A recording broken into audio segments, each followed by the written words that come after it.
রাজ্যে এসআইআর প্রক্রিয়া শুরুর আগে থেকেই বিজেপি আর নির্বাচন কমিশন মিলে মুসলিমদের বাংলাদেশে পাঠিয়ে দেওয়ার চেষ্টা করছে বলে ভিত্তিহীন অপপ্রচার চালিয়ে আসছে তৃণমূল।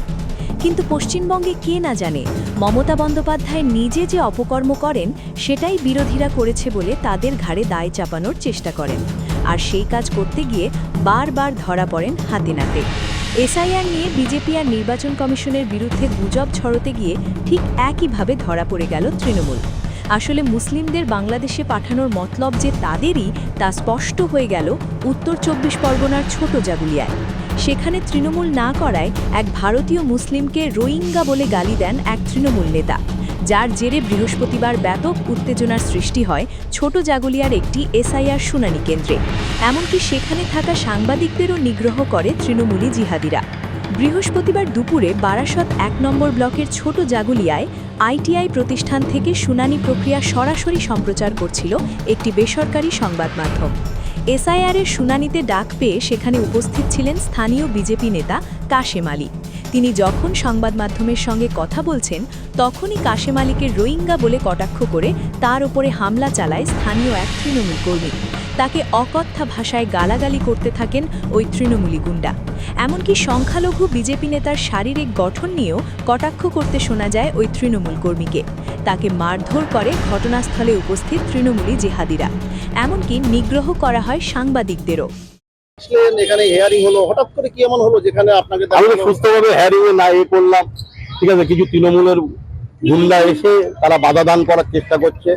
বলছি আর তাহলে বিজেপির দালাল ফালাল করেছে, আমি তো বিজেপি করি, আমি বুক ঠুকে বিজেপি করি 2017 সাল থেকে। আমি বিজেপির একনিষ্ঠ হইনি, এটা গ্রামে আপামার সকলেই জানে। মতান্তর মত পার্থক্য হবে তাই বলে কি কারোর সাথে গুন্ডামি করে মারধর করবে বা কাউকে চমকামে এই রাজনীতি তৃণমূলের থেকে আমরা শিখেছি। এটা রাজনীতির পক্ষে উচিত নয়, রাজনীতির পক্ষে খুব খারাপ। আক্রান্ত? হ্যাঁ, অবভিয়াসলি হ্যাকেল করা হলো না। এই ঘটনায় ৩ জনের বিরুদ্ধে দত্তপুকুর থানায় অভিযোগ দায়ের হয়েছে। কিন্তু প্রশ্ন উঠছে, কোনো মুসলিম তৃণমূলকে সমর্থন করলে তবেই কি তাকে ভারতীয় বলে মনে করে তৃণমূল?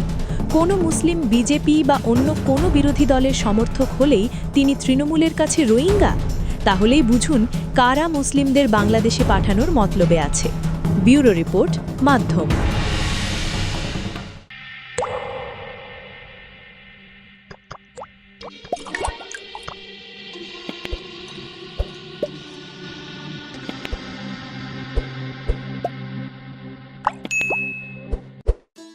उत्तर प्रदेश के मुख्यमंत्री योगी आदित्यनाथ के नेतृत्व में आज उत्तर प्रदेश में गौमाता न केवल सुरक्षित है बल्कि प्रदेश की अर्थव्यवस्था को नई ताकत दे रही हैं।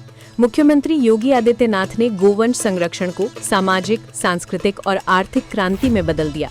प्रधानमंत्री नरेंद्र मोदी के विजन और योगी सरकार की कार्य योजना से 2 जनवरी 2019 को देश की पहली निराश्रित गोवंश संरक्षण नीति उत्तर प्रदेश में लागू हुई। अगर कोई किसान 4 गोवंश रखता है तो 4 गोवंश के लिए 6,000 रुपए महीना हम उनको देते हैं। आम के आम और गुठली के भी दाम, यानी गौ माता की सेवा का पुण्य भी पाओ और सरकार का अनुदान भी पाओ। आज प्रदेश में 7,717 गौशालाओं में 12,52,000 गोवंश संरक्षित हैं। 520 मोबाइल वेटनरी यूनिट्स, 2,200 से अधिक प्राथमिक पशु चिकित्सालय और 2,575 पशु सेवा केंद्र दिन रात सक्रिय हैं। ग्राम स्तर पर जैविक खेती को बढ़ावा मिल रहा है। प्रतिदिन 5,500 टन गोबर से वर्मी कंपोस्ट, गोकास्ट, धूप बत्ती, जीवामृत, घनामृत जैसे उत्पाद बन रहे हैं, जिनमें महिला समूहों की सक्रिय भागीदारी ने लाखों महिलाओं को आत्मनिर्भर बनाया है। स्वदेशी नस्लों के संरक्षण और 3,08,000 निःशुल्क कृत्रिम गर्भाधान से दुग्ध उत्पादन में ऐतिहासिक वृद्धि हुई है। 390 लाख मीट्रिक टन का रिकॉर्ड उत्पादन। 1,67,000 करोड़ रुपए के योगदान के साथ गौ आधारित ग्रामीण अर्थव्यवस्था आज उत्तर प्रदेश मॉडल की सफलता का प्रमाण है। एक ऐसा मॉडल जो आत्मनिर्भर गांव और समृद्ध भारत का सपना साकार कर रहा है।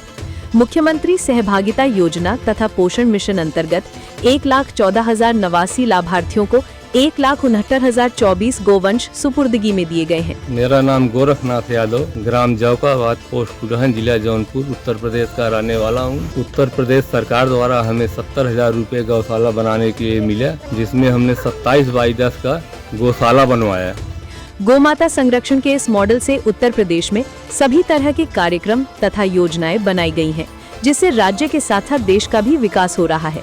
गोमाता का आशीर्वाद, विकसित उत्तर प्रदेश, विकसित भारत।